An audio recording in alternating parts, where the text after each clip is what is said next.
Bom, gente, boa noite, tudo bem?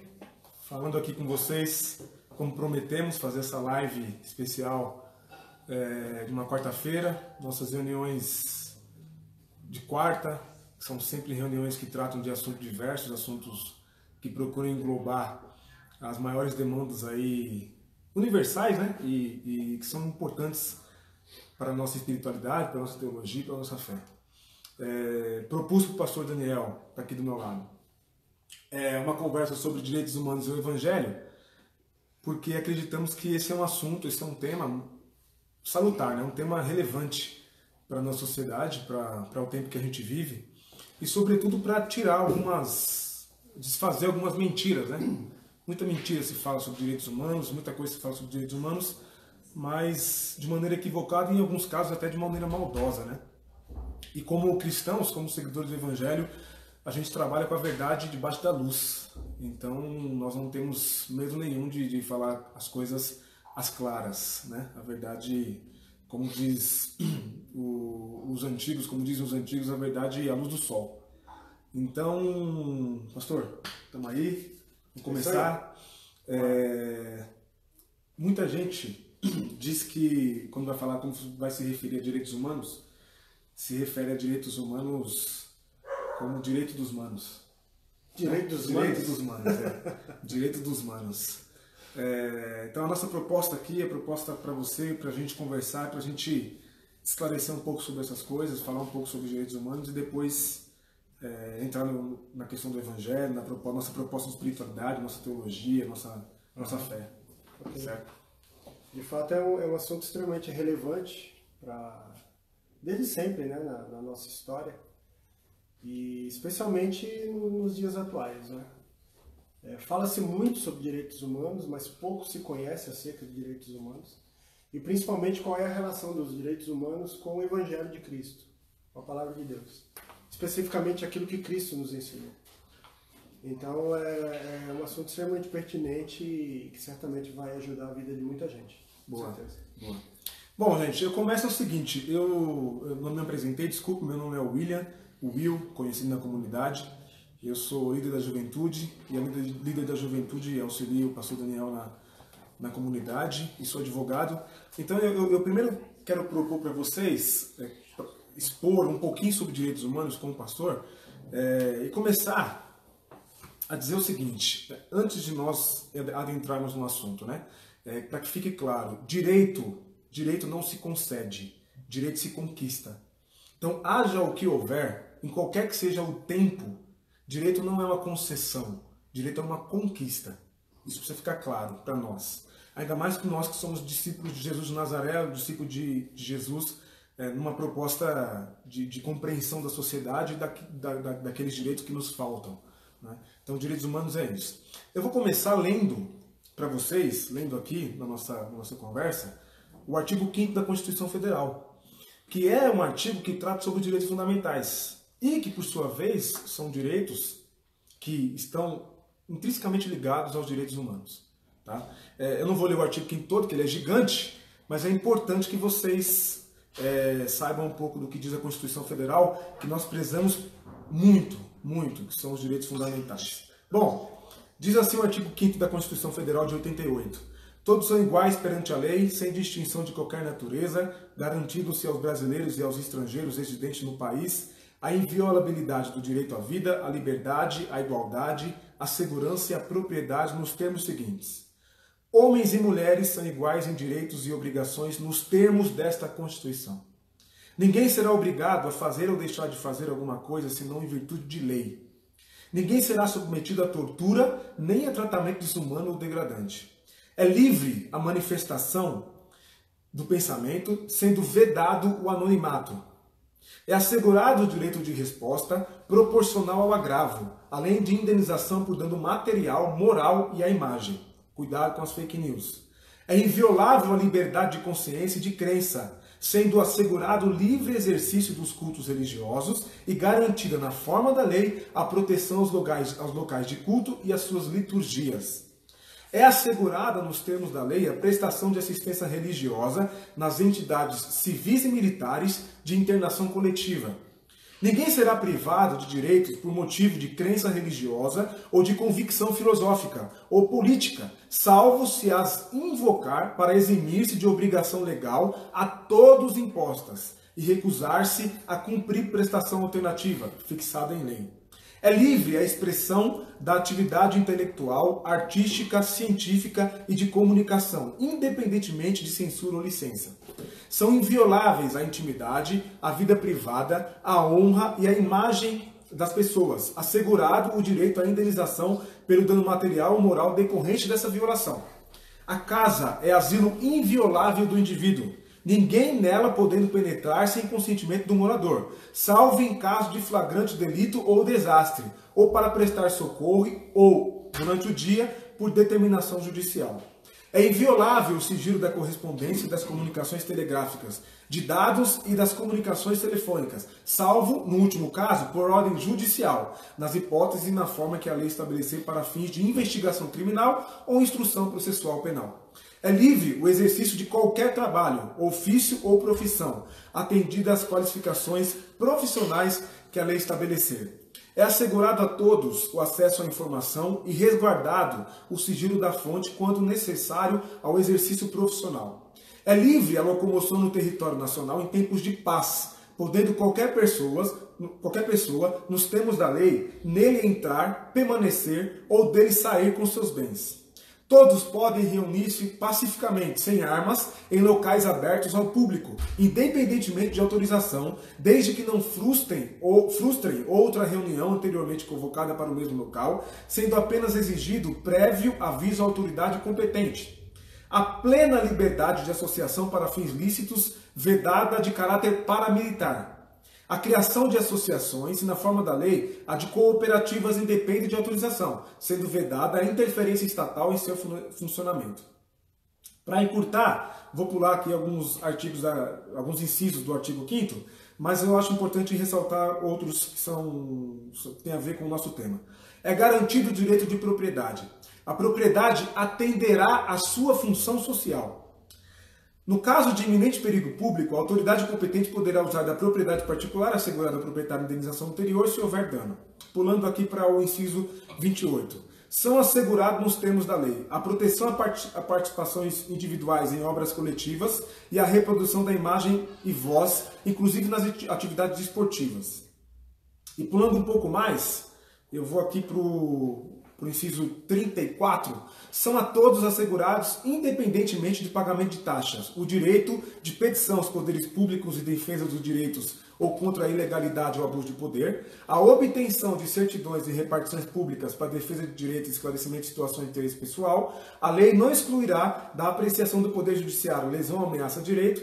A lei não prejudicará o direito adquirido, o ato jurídico perfeito e a coisa julgada. Não haverá juízo ou tribunal de exceção. E é reconhecida a instituição do júri com a organização que lidera a lei assegurados a plenitude de defesas, o sigilo das votações, a soberania dos vereditos. Não há crime, isso aqui é o inciso 39, não há crime sem lei anterior que o defina, nem pena sem prévia combinação legal.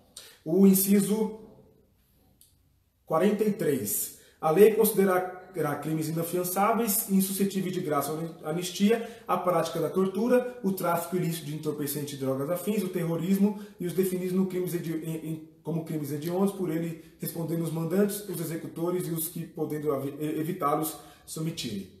É isso. Fiz essa leitura um pouco extensa aqui para a gente poder trabalhar, para vocês entenderem que não existe uma dissociação entre os direitos humanos e a nossa Constituição. Ofender os direitos humanos é ofender a nossa Constituição, aliás, é ofender o artigo principal da nossa Constituição, que é o artigo 5º, onde existem os direitos fundamentais. Fala um pouco para nós aí, professor, sobre o que você estudou, o que você pesquisou sobre direitos humanos. Bom, tudo isso que você falou, Will, tem tudo a ver com aquilo que está declarado na Declaração Universal dos Direitos Humanos. Uhum. Só para esclarecer, a Declaração Universal dos Direitos Humanos ela foi assinada por 192 países, todos os países que compõem a ONU. Aliás, para algum país compor a ONU, ele precisa assinar essa declaração, concordar com ela, não é? E trabalhar para que tudo aquilo que está descrito na declaração seja cumprido dentro do seu território.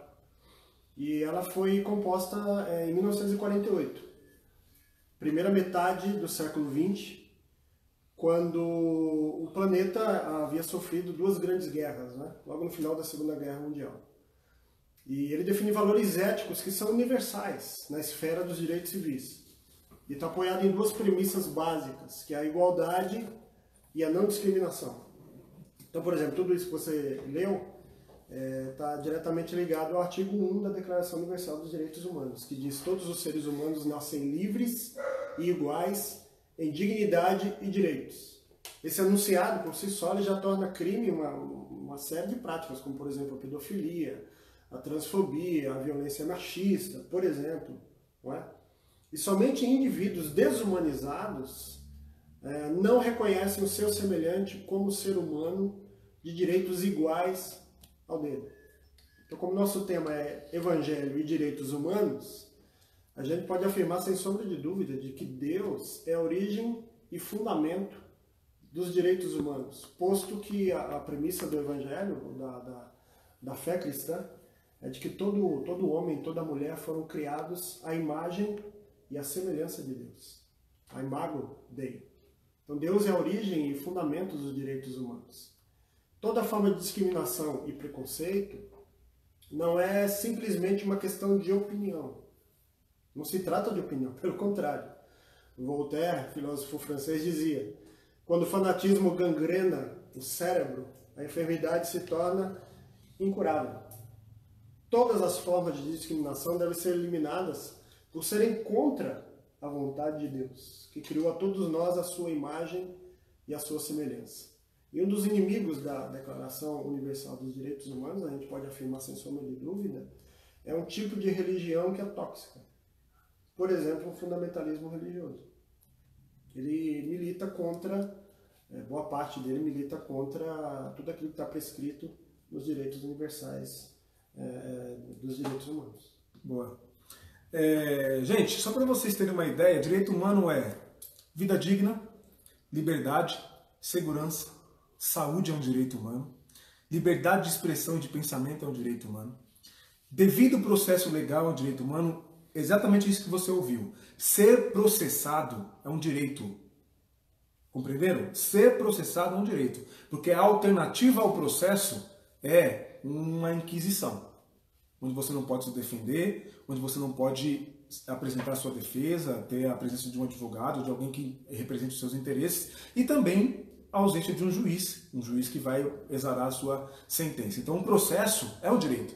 Por isso, quando você for processado, não se assuste tanto assim, dê graças a Deus, porque é melhor o processo do que a ditadura, do que a porrada, do que ser assassinado ou coisa parecida, ser torturado ou coisa parecida. O processo é coisa boa. Ir e vir, de ir e vir é um direito humano. A educação é um direito humano. O trabalho e o trabalho digno é um direito humano. Um trabalho que não tem nada a ver com a escravidão, obviamente. A religião e a crença é um direito humano. Pasmem vocês. A religião e a crença são direitos humanos. E votar, nesse momento é importante falar, votar e ser votado também é um direito humano. Né? Então, assim, todos esses direitos, e existem outros, mas eu fiz questão de pontuar alguns para a gente poder encurtar a conversa e ser direto e reto aqui. Todos esses direitos, eles estão amparados, como disse muito bem o pastor aqui, na humanidade, né? No ser humano e na dignidade humana, na dignidade da pessoa humana, né? Que, como os especialistas dizem, a gente brinca que se a dignidade da pessoa não pode ser outra pessoa que não humana, né? Então é a dignidade da pessoa, né? Não dá para ser da pessoa animal, né? Da pessoa que não seja humana.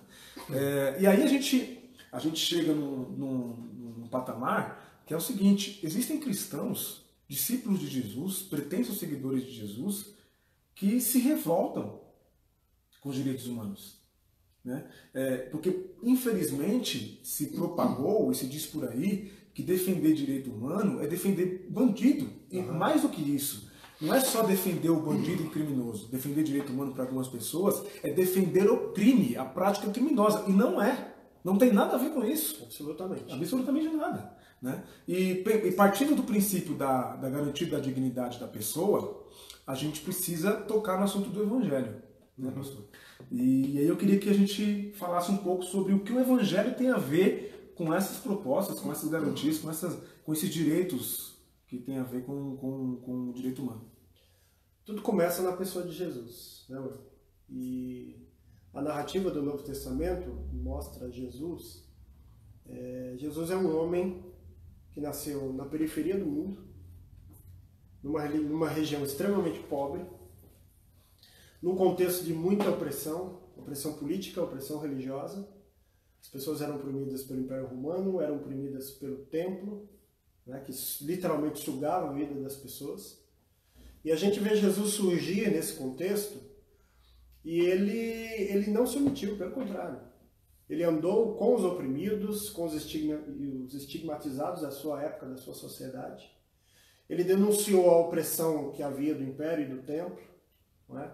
Jesus, ele rompe, ele supera todos os preconceitos do seu tempo, sejam eles históricos, culturais, porque ele acolhe pessoas que eram desprezadas, maltratadas.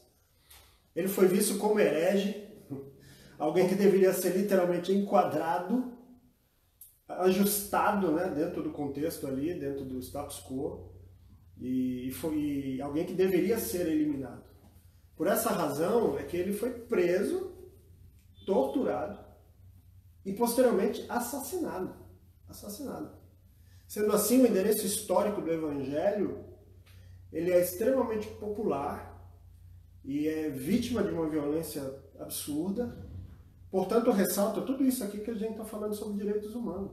Tudo isso está incluído no Evangelho. Porque o sentido do Evangelho, atualizado e contextualizado, aponta para a defesa da vida plena.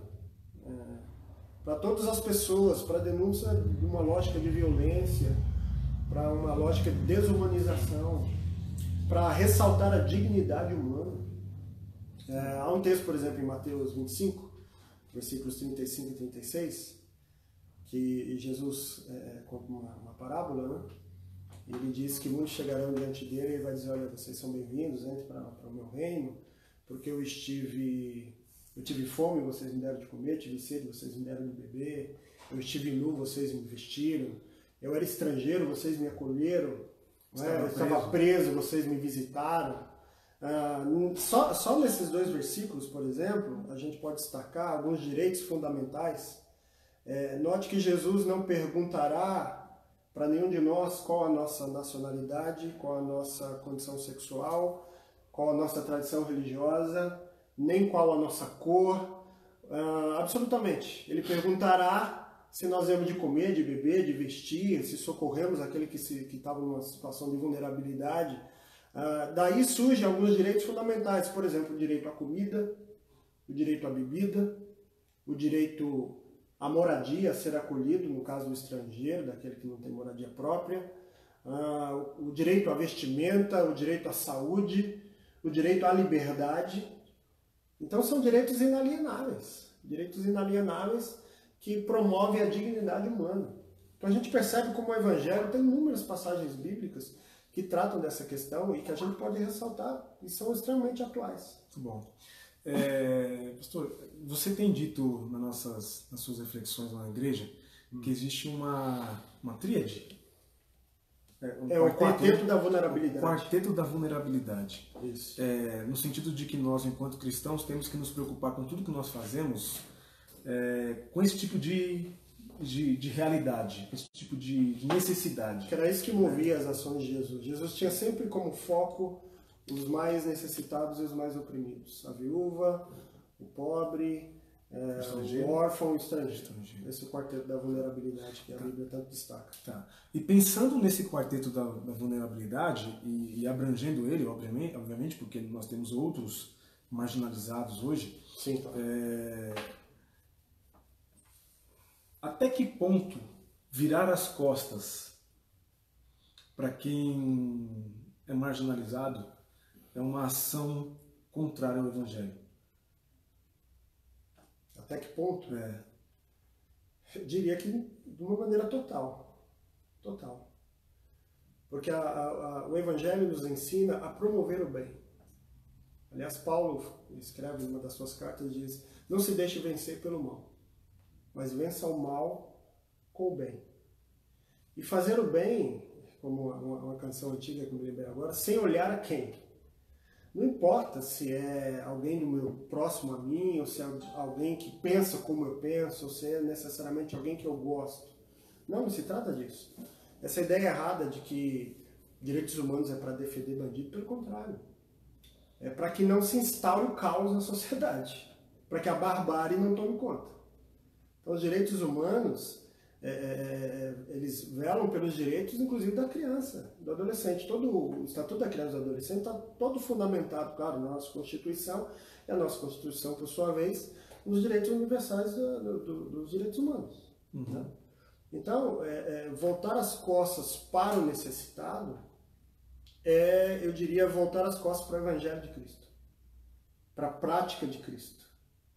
Porque Jesus estava misturado, completamente envolvido na vida de pessoas que estavam em condição de vulnerabilidade. A gente vê Jesus conversando com ricos e poderosos, vemos sim, mas a maioria das vezes de uma maneira muito negativa. A reação, a fala, os ensinos de Jesus, Jesus sempre privilegiava os menos favorecidos, inclusive nos seus ensinos. Uhum. As pessoas que têm destaque nas parábolas de Jesus, por exemplo, é o samaritano, que é um desprezado, que era considerado quase que um cachorro pelo judeu. Em contrapartida, o exemplo negativo na mesma parábola é um líder religioso, que goza de uma posição social muito positiva, muito boa na sociedade judaica, e esse é colocado num aspecto negativo. Então o Evangelho ele tem um foco a um olhar divino de maneira privilegiada para os mais necessitados. Ora, se eu sou cristão, se eu me autodenomino cristão, seguidor de Cristo, a minha prática de vida também deve ser direcionada especialmente, não apenas, mas especialmente para aqueles que vivem condição de vulnerabilidade, de discriminação, enfim. Então, assim, nesse seu raciocínio, a gente pode prosseguir e dizer o seguinte: milagre de Jesus nos evangelhos só faz sentido se for para restabelecer a dignidade. Sim, todos os milagres que Jesus realiza, eles restabelecem não só a saúde física, mas principalmente o lugar do sujeito dentro da sociedade. O seu reconhecimento como ser humano. Porque o cego, o aleijado, o surdo, a mulher que tinha fluxo de sangue, eles não tinham a sua dignidade reconhecida na estrutura social e religiosa da época. As pessoas, por exemplo, não eram aceitas no templo se tivesse algum tipo de enfermidade ou deformidade física.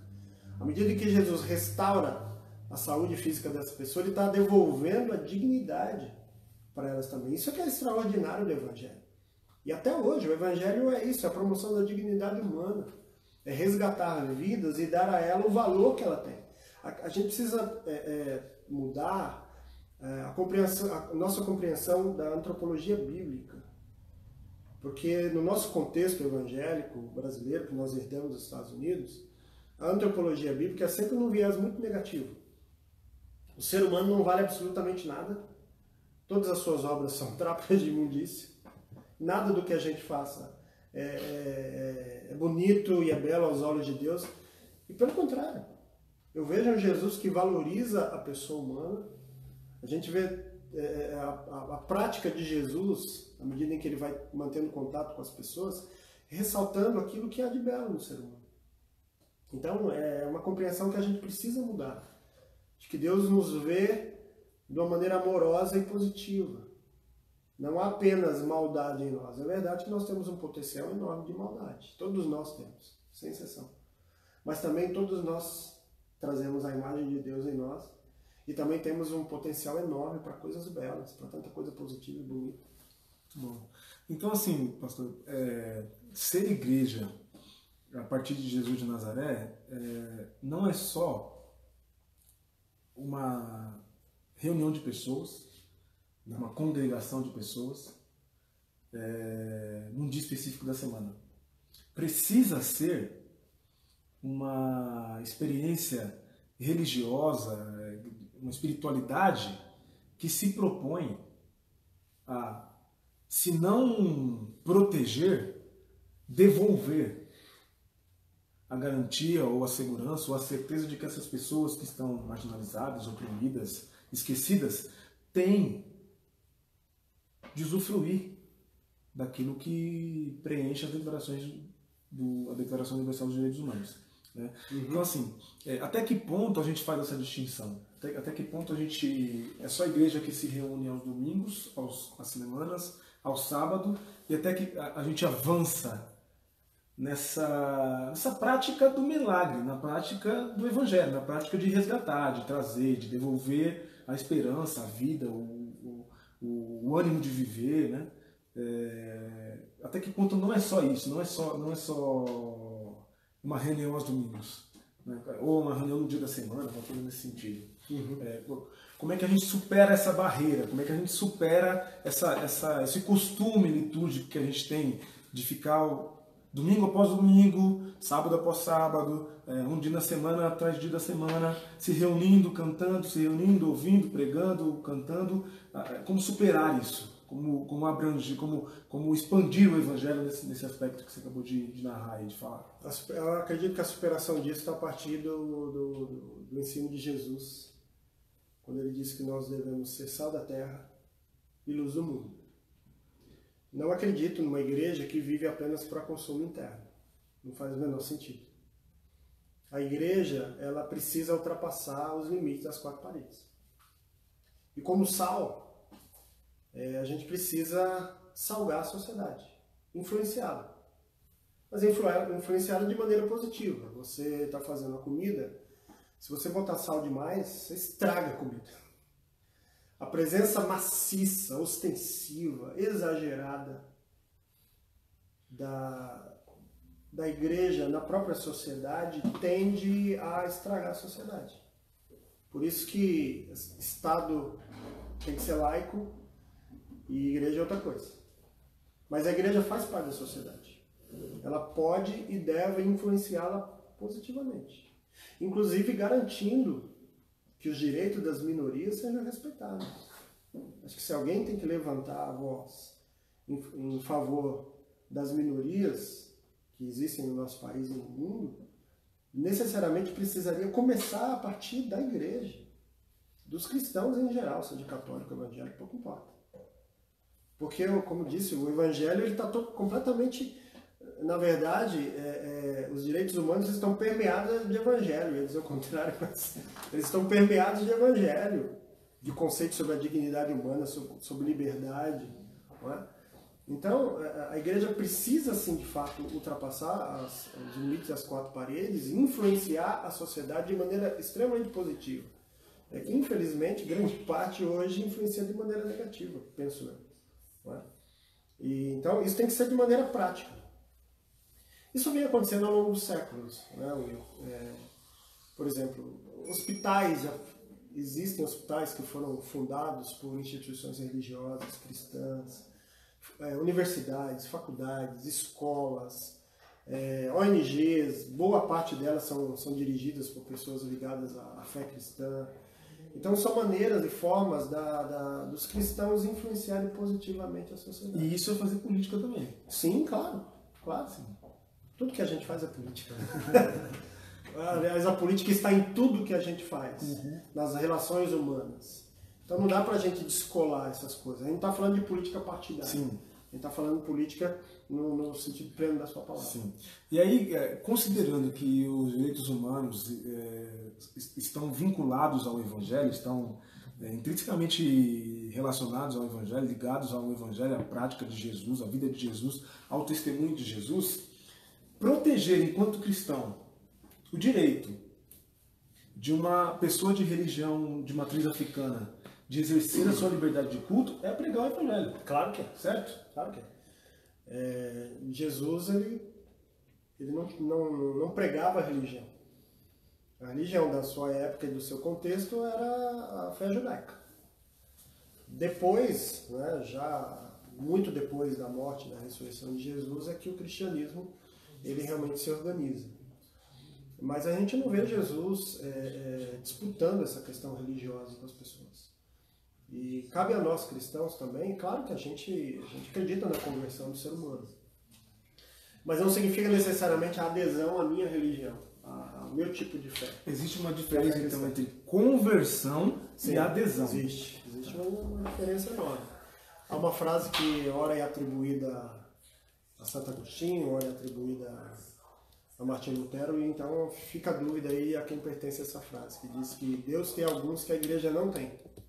Sim. E de fato é isso, porque são pessoas que são de Deus, mas que não estão necessariamente incluídas, inseridas dentro da igreja evangélica. Isso faz a gente lembrar daquele texto, aquela narrativa bíblica de que Jesus pregando o evangelho, certa vez um discípulo chegou para ele e falou: olha, Senhor, tem alguém fazendo milagres e fazendo bem em seu nome, expulsando demônios em seu nome. Não caminha com a gente. Mas não caminha com a gente. E agora? O que a gente faz com essa pessoa?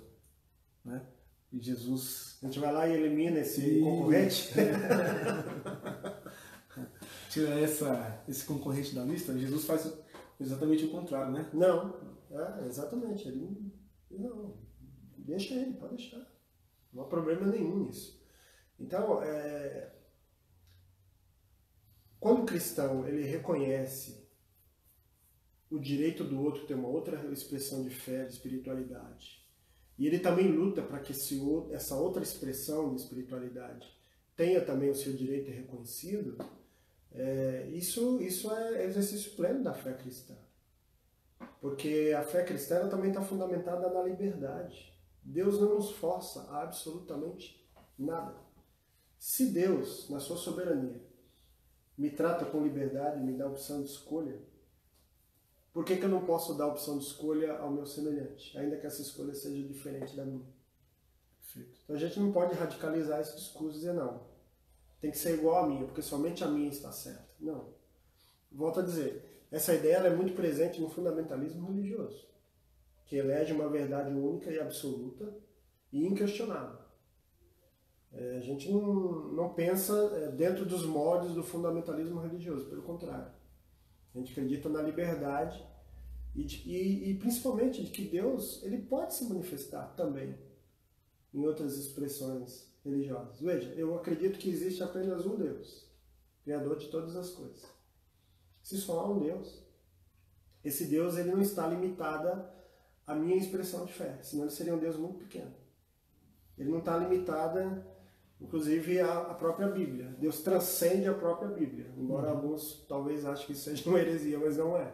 Deus está para além de tudo aquilo que foi revelado na Bíblia. Sim. Deus ultrapassa qualquer concepção humana, enfim. Então, por que não pensar que Deus pode sim se manifestar dentro de uma outra expressão de fé que não seja necessariamente igual a mim? De outra maneira, e a pessoa tem um encontro com Deus. Isso é perfeitamente possível.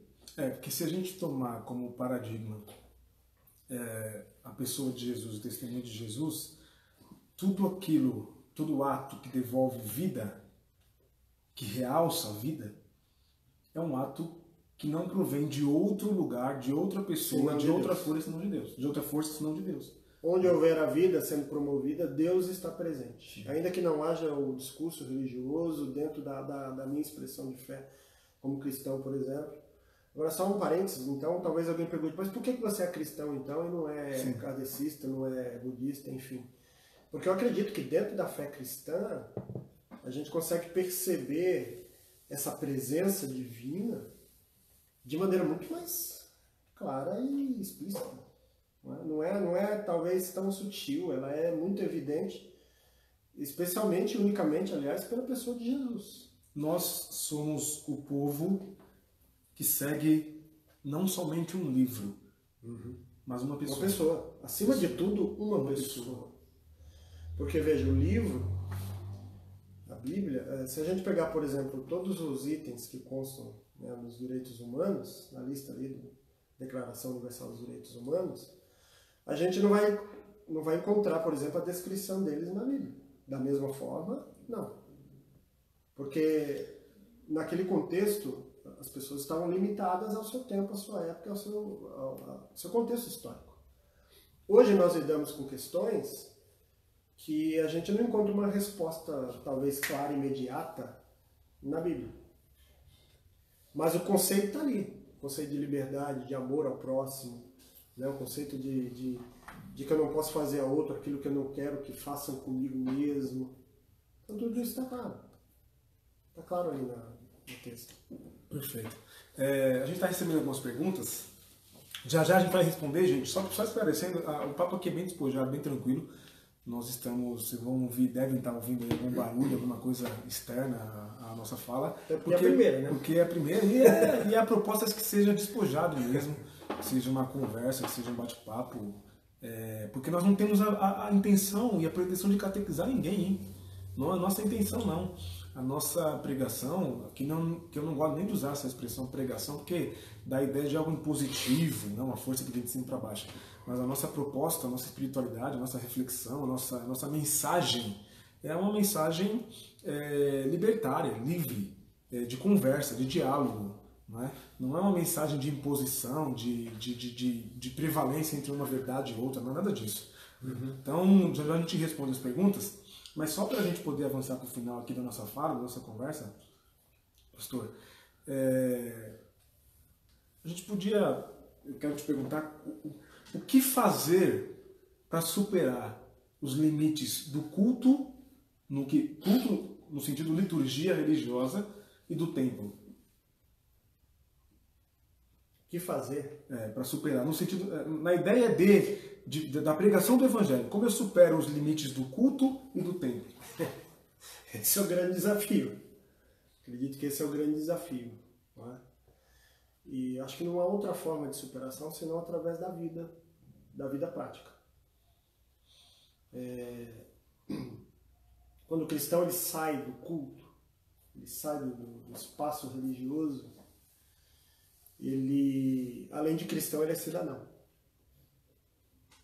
E como cidadão e cristão, que acho que não dá para você ficar seccionando a vida, né? Separando, todos nós desempenhamos inúmeros papéis sociais, não é?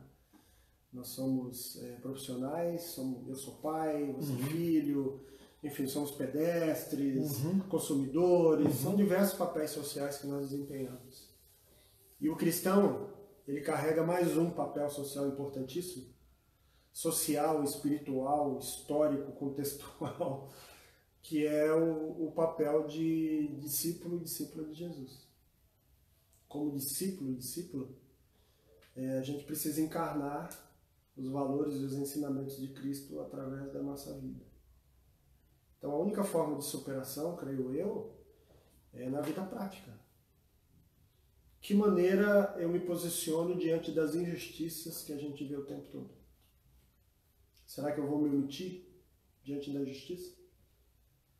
Será que quando eu vir alguém sendo injustiçado, tendo o seu direito tolhido, como ser humano, na sua dignidade, será que eu me posiciono, eu tomo alguma atitude, por mais que isso me ofereça risco, por mais que isso me coloque em aperto?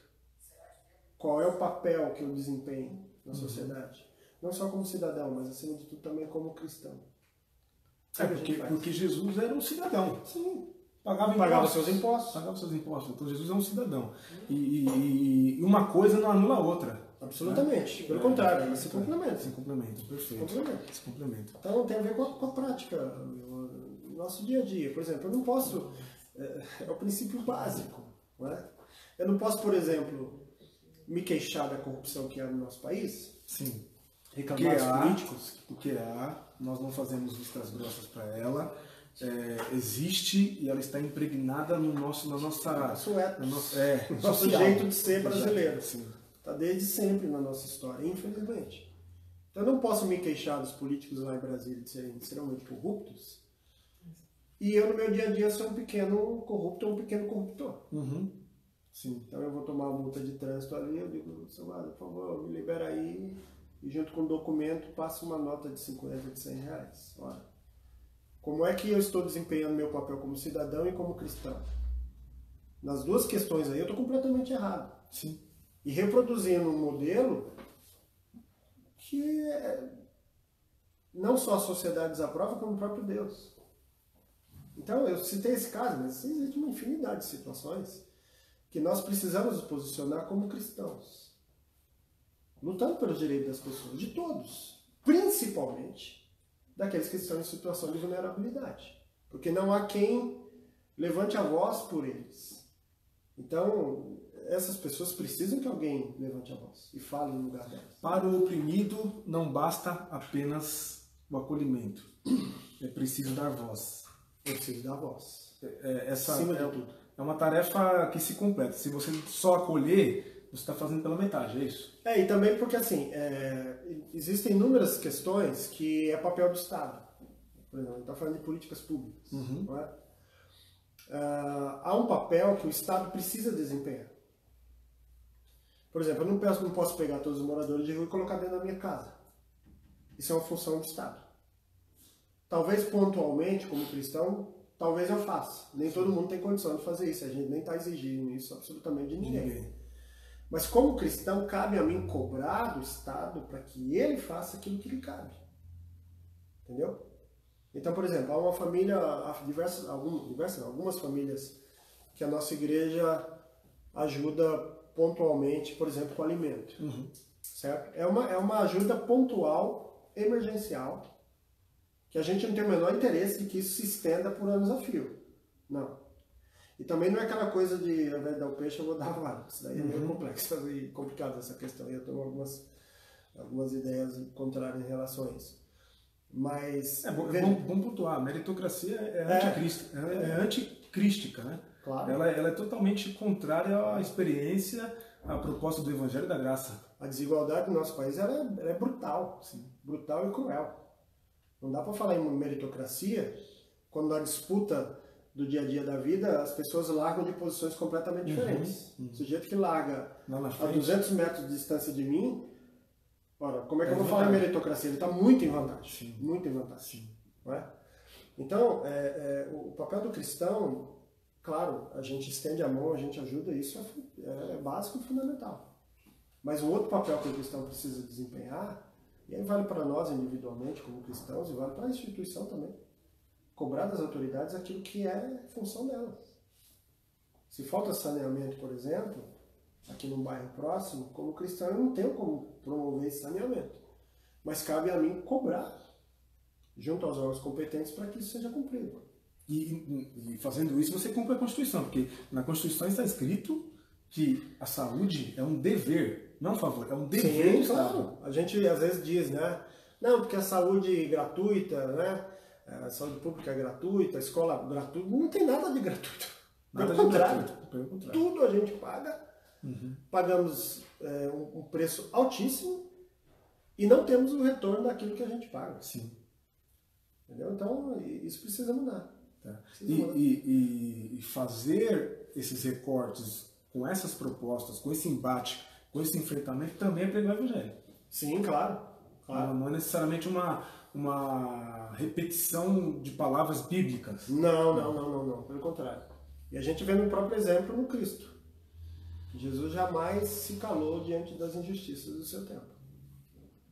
Ele agia a partir da própria vida, estendendo a mão, mas também denunciando, aliás, esse é o papel profético da igreja. Denunciar aquilo que está errado, dizer isso é anticristo, isso é anti-Deus porque é anti-vida, porque está matando as pessoas. Sim. Então, quando a gente vê, por exemplo, uma política de extermínio da população jovem negra da periferia, sim, que é uma coisa evidente, claro. Nós, como cristãos, a gente precisa levantar a voz profética e dizer não, é necessário que haja um basta nisso. Que cesse toda essa mortandade. E isso é um papel fundamental do cristão. Fundamental. A gente tem exemplos, por exemplo, de Martin Luther King, um grande ícone, né, pelos direitos civis dos negros norte-americanos. Inclusive morreu por conta disso. A denúncia daquilo que é errado, daquilo que é antivida e antideus. Ou seja, se você prega o Evangelho e está acomodado, está fazendo alguma coisa errada. Se você prega o Evangelho e não está sofrendo ameaça de vida, você está fazendo alguma coisa errada. Se você prega o Evangelho e não está indo contra o status quo, alguma coisa você está fazendo de errado. Essa coisa de errado, na linguagem da espiritualidade cristã, a gente chama de pecado. Sim. Você está pecando. Se como cristão a gente não se levanta contra a injustiça, de alguma forma, né? Estou dizendo que você tem que ir lá para, sei lá, para a porta da prefeitura, para o palácio do governo, e se algemar lá nas grades. Talvez seja o caso, né? Não está dizendo necessariamente coisas desse tipo. Mas, no mínimo, se a gente se omite, A gente está deixando de fazer aquilo que cabe a nós fazer como cristão. E segundo a Bíblia, a gente está errando o alvo, e errar o alvo é pecado. A gente está pecando contra Deus e contra o próximo. Que bom. É isso. Bom, gente, é isso que a gente tinha para conversar, né? Tem mais alguma coisa para falar? Claro que tem mais uma infinidade. Esse assunto aqui dá para a gente passar até o final do ano. Eu pedi para o pessoal nos ajudar aqui, o Wagner está aí atrás, tem uma galera aqui ajudando a gente, com perguntas que a gente possa responder também, né? Que dê tempo de responder, etc. E vamos em frente, é isso. O que tem aí, Wagner? Ajuda aí, Danilo. Sumiu aqui. Aquela da esquerda de direita. O William, baixista lá da comunidade, fez uma pergunta capciosa. Como que é, Danilo, a pergunta? Se o evangelho é de direita ou de esquerda? Eu diria que nem é de direita nem de esquerda. O evangelho promove a justiça, a igualdade e a fraternidade. Se essas coisas estiverem inseridas numa ideologia, seja de esquerda ou de direita, o evangelho não tem nada a ver com isso. Sim. Então, não é uma questão de ser de direita ou de esquerda, é de ser o ensino de Cristo. Sim. Então, por exemplo, há pessoas que às vezes dizem, mas você é comunista, do cara, se ajudar o próximo muito antes de ser comunismo, se é que o comunismo ajuda o próximo, não sei se é o caso, porque eu não quero entrar aqui no mérito da questão, antes de tudo, isso é cristianismo. Então, a nossa preocupação não é se é de esquerda, se é de direita, se é de centro, ou do que quer que seja. É cristão? É um valor cristão? Socorrer, é um valor humano? Sim. Socorrer, sei lá, o sujeito foi baleado ali na esquina, não sei se ele foi baleado porque foi assaltado ou se porque estava assaltando alguém. Importa, por exemplo, a ética médica lida dessa maneira. Sim, não é questão de ser de direita ou de esquerda, é o correto, é socorrer uma vida humana. Sim. Então eu acho que a resposta está dada, essa perguntinha aí capciosa. O Davi Nunes, ele fez um comentário, na verdade não é uma pergunta, né? Ele respondeu pro William que a opinião dele é que Jesus não apoia nenhum dos lados. A Viviane falou que Deus está do lado do amor. Isso. E a Vivian comentou também que Deus está ao lado daqueles que geram vida através do amor. E o William complementou depois dizendo que, na verdade, não que Jesus apoia, entre aspas, uma ideologia política, mas sua vida, seu discurso não se parece com alguma ideologia. Aí ele está fazendo uma pergunta, né, de fato, e depois ele, com base naquilo que vocês responderam, ele disse que, na verdade, é de qual ele se aproxima mais. E aí? Se nós estivermos falando do Jesus histórico, Jesus que viveu na Palestina, que viveu até o ano 33, ou um pouquinho mais, Jesus não tem como apoiar ou deixar de apoiar nenhuma ideologia política, porque não havia. Esquerda e direita naquele tempo não havia. A questão é, o ensinamento que ele nos deixou, seu legado, seus valores, se aproximam mais da esquerda ou da direita? Essa é a grande questão. Sim. Então, não é se Jesus apoia, concorda ou discorda. A questão é qual ideologia se aproxima mais do Evangelho. Porque não seria errado falar, né, pastor, que todas as coisas criadas pelo homem, porque as ideologias são criadas pelo homem, sim, claro, devem se converter e convergir para o foco do Evangelho. Perfeito. Né? E o foco do Evangelho é a vida. Sim. Ponto. Né? Nosso assunto não é política, mas já que foi levantada essa questão, na minha opinião, isso que o Will acabou de falar é uma grande verdade. Toda ideologia é uma construção humana. Assim como toda religião. Sim. E como toda construção humana é cheia de falhas, cheia de erros. Então a gente vai ter alguns exemplos, por exemplo, de governos de esquerda que têm pontos muito positivos. A gente tem, por exemplo, um governo de esquerda hoje em Portugal que tem uma avaliação muito positiva. Sim. Agora, a gente tem um governo de esquerda na Venezuela que é terrível, que é extremamente danoso. Há governos de direita que são positivos. E há governos de direita, e aí a questão tem outras questões envolvidas aí, né, que é muito complexo, né, a questão do neoliberalismo e tudo mais, que é um desastre. Sim, a gente pode citar, por exemplo, uma Alemanha e uma Argentina. Sim, claro. Né? Em tese são os mesmos tipos de governo, sim, mas os resultados são completamente diferentes. Perfeito. Então, eu não vou cravar aqui e dizer, não, a esquerda se aproxima mais de Jesus ou a direita. Porque é uma grande roubada. Sim, sim. Porque, como eu falei, há modelos de esquerda que realmente se aproximam muito mais do que de direita. Só que há resultados que são positivos, há resultados que são negativos. Então, a grande questão é o seguinte: promove a vida, gera o bem na vida das pessoas, devolve a dignidade ao ser humano ou privilegia uma classe em detrimento da outra? Essa é a grande questão. Acho que se a gente tiver que privilegiar no primeiro momento, a gente tem que inverter aí a pirâmide e começar pela sua base. Começar a partir daqueles que mais necessitam, porque foi isso que Jesus fez. Jesus não iniciou a sua mensagem, a sua pregação no Palácio de Herodes. Jesus começa na periferia da Galileia, uma região extremamente pobre. É ali o seu campo de ação, sua área de atuação. O Marcelo, nosso querido amigo Marcelo Santos. Marcelão, grande Marcelo. Pelo visto, ele resolveu ouvir uma palavra pastoral antes de acompanhar o jogo do time dele, né? Sinto muito de você, meu irmão, sinto muito. Brincadeiras à parte, diz o seguinte, ele quer que a gente fale, proponha alguma palavra de esperança diante dessa polarização diabólica. Porque não tem fundamento em Deus. Essa polarização ela é diabólica. Né? Nem para um lado, nem para um lado, nem para o outro. Essa palavra de esperança precisa começar da gente. Precisa começar em nós.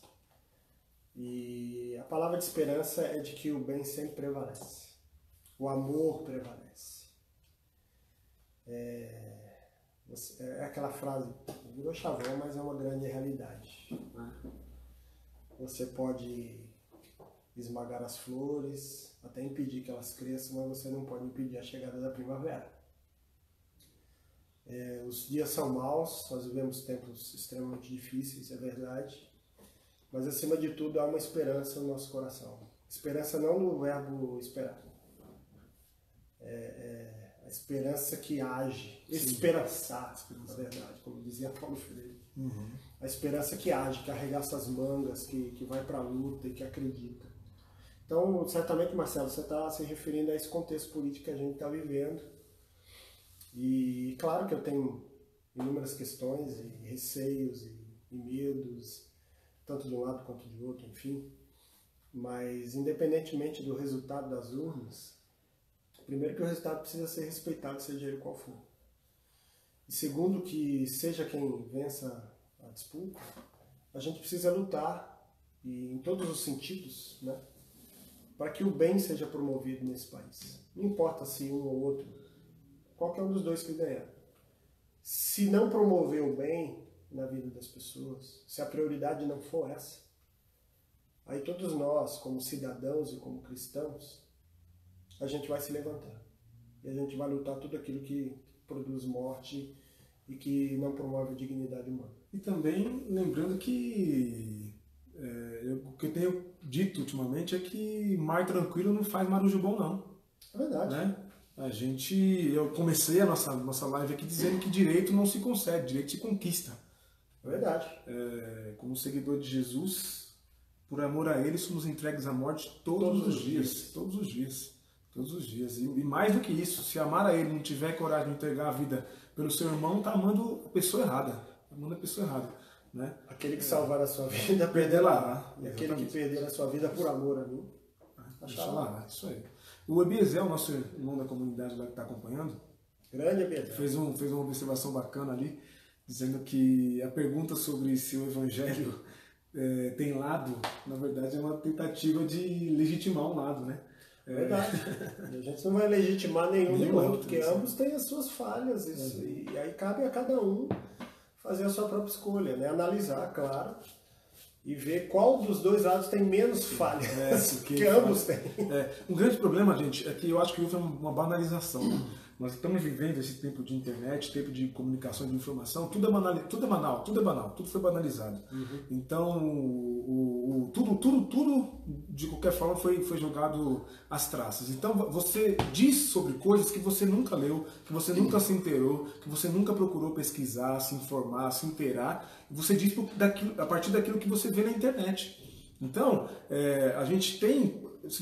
eu recomendo a você que tem interesse de não cair nessa polarização, mas se você for procurar pesquisar o que é uma esquerda, o que é uma direita, qual que é a proposta, como nasceu essas ideias, essas ideologias, vocês vão entender do que nós estamos falando e da necessidade que existe de não só reproduzir e não só falar, esquerda é direita. Entende? É tudo muito banal hoje no mundo. É impressionante porque a gente dizia que não se pregava o evangelho no mundo todo porque não tinha como alcançar o mundo todo. E aí a gente tinha que investir em missionários. Hoje, você tem redes sociais, internet, que podem alcançar o mundo todo. E ao invés do cristão tá pregando o evangelho, está pregando ódio. Está espalhando mentira. É verdade. Então, assim, a gente precisa ir na contramão, na contracorrente. Espalhar uma mensagem de vida. O evangelho é uma boa notícia, não uma péssima notícia. Exato. Perfeito. A boa nova é de que Deus não é contra o ser humano, Deus não é contra ninguém, pelo contrário. Deus é a favor da vida e do ser humano. Então, a gente tem recursos, nós temos recursos hoje que são inimagináveis até algum tempo atrás. E, de fato, a gente não está usando para isso. E outra coisa, é preciso que a gente aprofunde as ideias. Você falou da banalização, há também um simplismo muito grande, uma superficialidade muito grande em tudo aquilo que a gente discute, principalmente nas redes sociais. A gente está discutindo política há meses, né? E a gente discute com muita superficialidade. A questão é muito mais profunda. E há uma preguiça geral, essa é a grande verdade. Não, e aí você ouve Todos assim, nós. não, eu odeio política, não gosto de política, não discuto política. Não, isso mas isso é fazer política também. Fazer por omissão. Exato. Por omissão. Exato. Eu mito e deixo que alguém faça política por meu lugar. Que é a pior forma de fazer política. Exato. Então a gente precisa aprofundar as ideias. Aprofundar também as verdades do Cristo são extremamente importante e necessário nesse tempo. De fato, de que maneira Jesus agia com as pessoas? Sim. Como ele lidava com o diferente?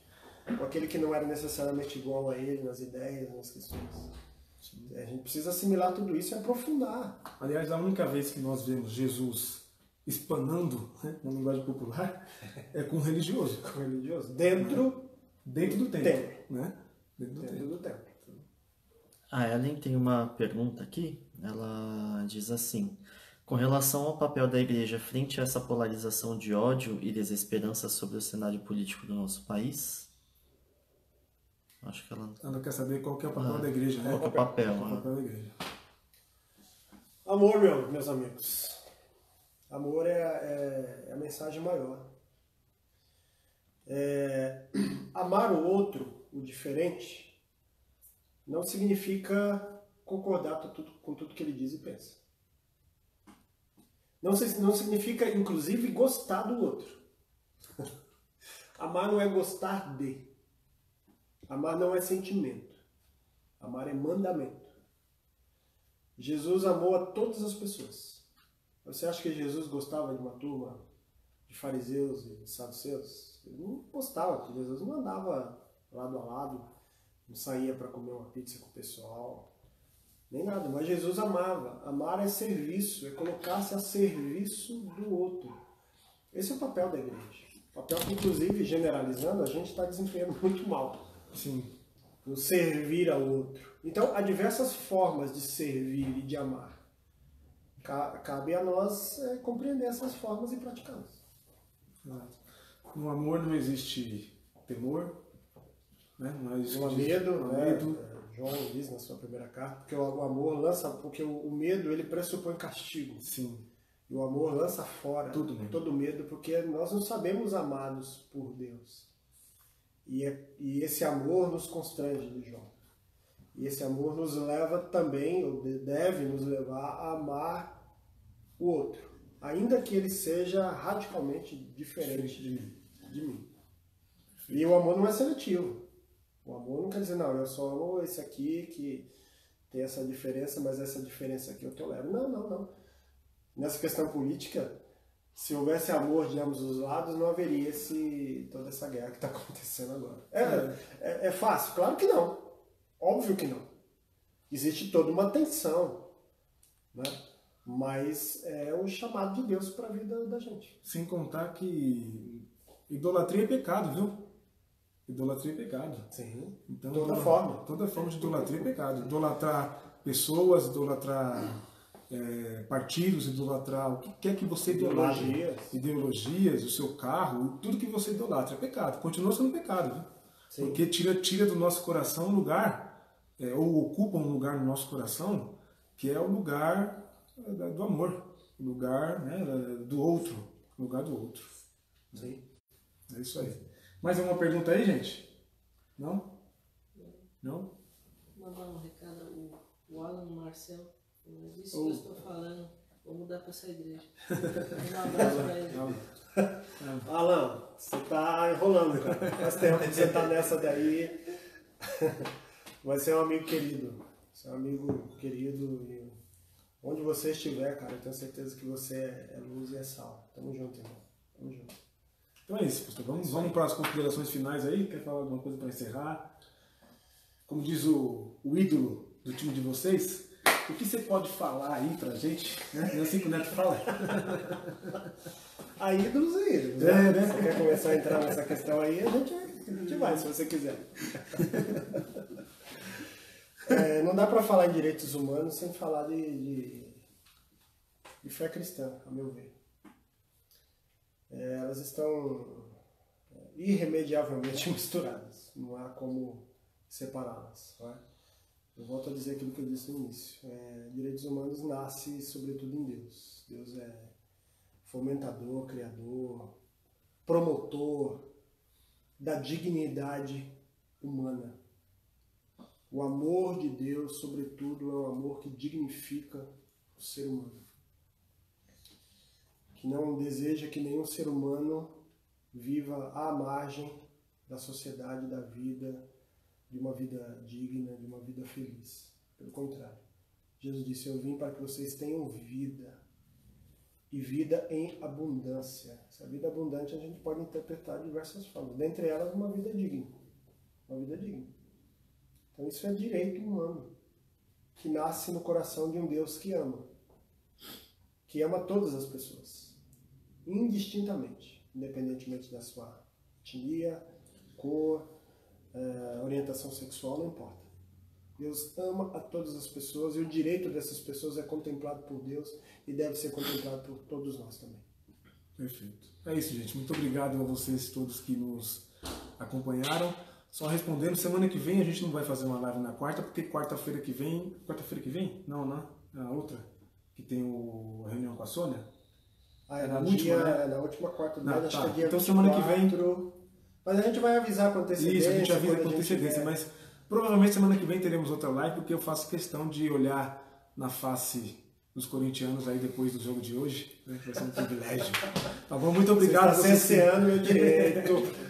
Muito obrigado a vocês todos que nos acompanharam. Deus abençoe a vida de vocês. Obrigado, que haja mais corações dispostos e ouvidos atentos. Nós precisamos nos ouvir. Há muita gritaria e ninguém está se ouvindo. A gente precisa se ouvir. Que o bom Deus nos ajude com corações livres, dispostos e ouvidos sempre atentos.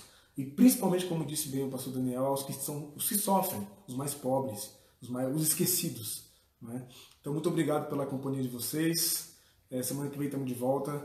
Deus abençoe a todos. Até mais. Divulgue, espalhe essa novidade para outras pessoas. Vamos contagiar outras pessoas. Quem sabe a gente não começa a fazer um movimento de amor e de graça para outras pessoas também. Domingo que vem temos culto na comunidade. Se quiserem, são muito bem-vindos a partir das 10 da manhã, lá na rua Asfaltite, número 96, muito próximo do Shopping Nela Franco.